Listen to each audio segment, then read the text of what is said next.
నమస్తే, నేను మీ జాకిర్ హుసేన్. చాకలి ఐలమ్మ మనందరికీ తెలుసు కదా. అయితే ఆవిడ ముని మనవరాలు ఎవరైతే ఉన్నారో సొంత తల్లిని చంపిందంట. ఎంత కిరాతకం చూశారు కదా. దీని గురించి ఒకసారి క్లుప్తంగా వివరణ తీసుకుందాం. ప్రస్తుతం మనతోటి హ్యూమనిస్ట్ కృష్ణకుమారి గారు ఉన్నారు. వెల్కమ్ చెప్పేద్దాం. హాయ్ మేడం, నమస్తే. ఎస్, వింటుంటేనే ఒళ్ళు గగులు పుడుతుంది మేడం. సొంత కూతురే అమ్మని చంపిందంట. అసలు ఏం చెప్తారు ఈ ఇష్యూ గురించి? ఒక తల్లి, భర్త లేడు, ఉన్నన్ని రోజులు చాలా ఇబ్బందులు పెట్టిన భర్త, ఆ భర్త చనిపోయాడు. ఈ పిల్లల్ని తల్లి తండ్రి తనే అయి పెంచుతుంది ఆ తల్లి. పైగా ఆమె ఉద్యమకారిణి. అవును, తెలంగాణ పోరాటంలో కూడా ఆమె బాగా పనిచేసింది. తెలంగాణ ఉద్యమ సమయంలో కూడా పోరాటం చేసింది. ఆ పోరాటంలో బాగా పాలు పంచుకుంది. అలాగే ఈ కళాకారుల ఐక్య సంఘటన దానికి కూడా ఆవిడ బాగా కృషి చేసిందంట. అయితే ఆవిడతో పాటు పనిచేసిన వాళ్ళు చాలా బాధపడుతున్నారు ఇప్పుడు. అయితే అందరూ అనేవాళ్ళు అంట అప్పట్లో, ఈమె చాకలైనమ్మ ముని మనవరాలు, ఆమె లక్షణాలు వచ్చినాయి, ఆ ఉద్యమ స్ఫూర్తి వచ్చింది, ఆ ముక్కుసూటితనము, ఆ ధైర్యము అవన్నీ వచ్చాయి, అందుకే ఈ అమ్మాయి ఇంత పోరాటం చేయగలుగుతుంది అనుకునేవాళ్ళంట ఈ అంజలి గురించి. అయితే అవన్నీ ఒక పక్కన ఉండగా ఈ పిల్లల్ని తండ్రి లేకపోయినా కానీ చక్కగా ఆమె చదివిస్తూ ఉంది. ఈ పెద్దమ్మాయి 10th క్లాసు, చిన్నమ్మాయి 8th 9th అంట. అయితే ఈ అమ్మాయికి ఇవాళ ప్రతి ఇంట్లో స్మార్ట్ ఫోను వచ్చేసింది. పైగా కరోనా టైంలో ఫోన్లోనే పాఠాల వల్ల కొంతమంది పేద వాళ్ళకి, చాలామందికి, పేద పిల్లలకి పాఠాలకు దూరం అవుతున్నారని చెప్పి చాలామంది సోషల్ యాక్టివిస్టులు ఫోన్లు కొనిచ్చిన సందర్భం ఉంది. స్మార్ట్ ఫోన్లు, ఏమైనా పాడైన స్మార్ట్ ఫోన్లు బాగు చేయించివ్వటము, ఇట్లా అన్నీ చేశారు. అయితే ఆ ఫోన్లని ఎంతవరకు వాడుకోవాలి అనే ఒక నియంత్రణ లేకపోవటం వల్ల ఈ ఫోన్కి సోషల్ మీడియాకి ఎడిక్ట్ అయిపోయి, ఈ ఎడిక్షన్కి డబ్బులున్న పిల్లలు, డబ్బులు లేని పిల్లలు, తెలివైన వాళ్ళు, తెలివి తక్కువ వాళ్ళు, కులాలకి, మతాలకి, డబ్బుకి, దేనికి సంబంధం లేకోకుండా ఈ సోషల్ మీడియా ఎడిక్షన్ వచ్చేసేసింది పిల్లలకి. ఎంత దాకా వచ్చేసింది అంటే చిన్నపిల్లలు ఆ ఫోను చూస్తేనే ఏడుపు మానేటట్లు, ఆ ఫోన్ చూస్తేనే తిండి తినేటట్లు, ఆ ఫోన్ చూస్తేనే అంటే అల్లరి మాన్పించడానికి, తల్లిని మరిపించడానికి కూడా సెల్ ఫోనే ఇచ్చే పరిస్థితి మనం గమనిస్తున్నాం. ఇలా ఈ సెల్ ఫోను అంతర్భాగం అయిపోయింది మనుషుల జీవితాల్లో. ఇది ఇప్పుడు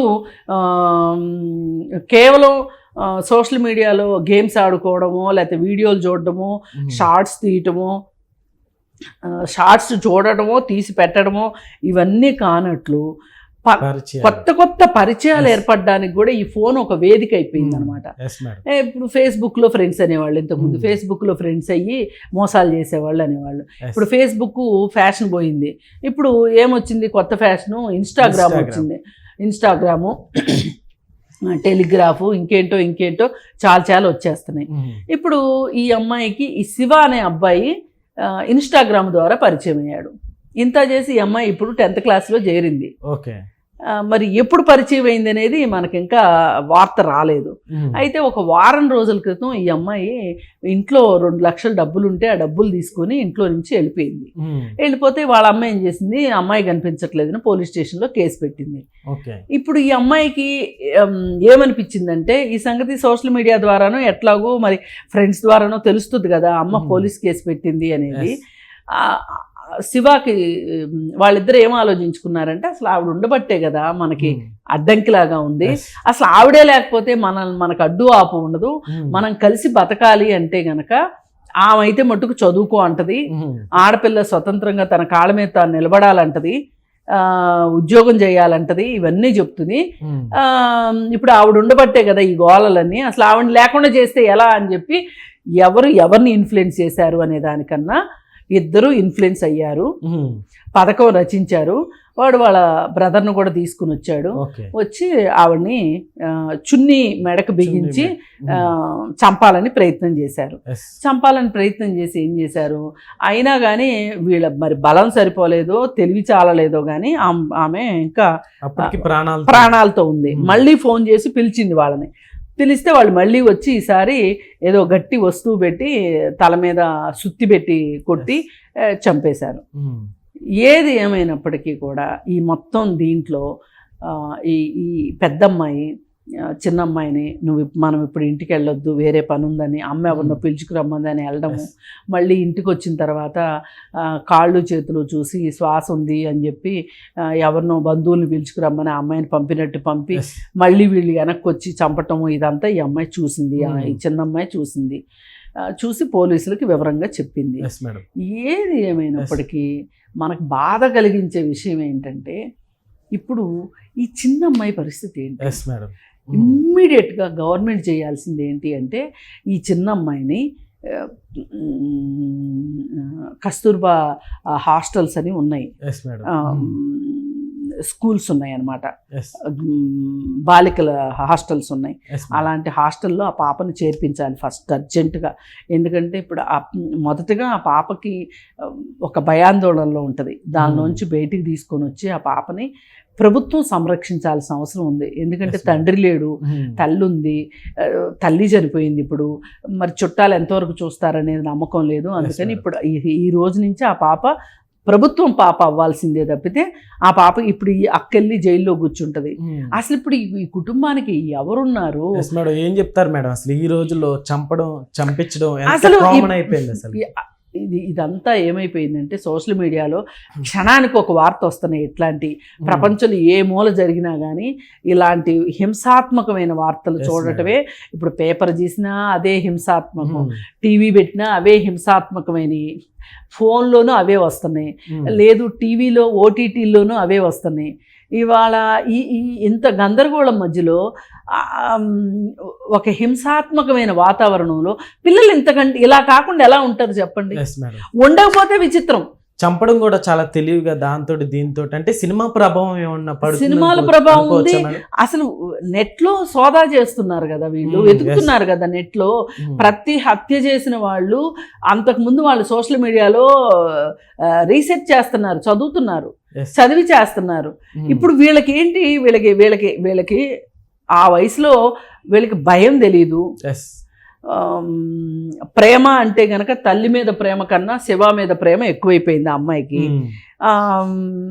వాళ్ళు అసలు ప్రమాదాన్ని పసిగట్టే తెలివితేటలే లేవు వాళ్ళకి. ఇప్పుడు ప్రమాదాన్ని పసిగట్టే వాళ్ళు అయితే ఇప్పుడు పెద్ద పెద్ద వాళ్ళే పెళ్ళిళ్ళు అయిపోయిన తర్వాత భర్తలను చంపుతున్న వాళ్ళని చూస్తున్నాము, భార్యలను చంపుతున్న వాళ్ళని చూస్తున్నాము.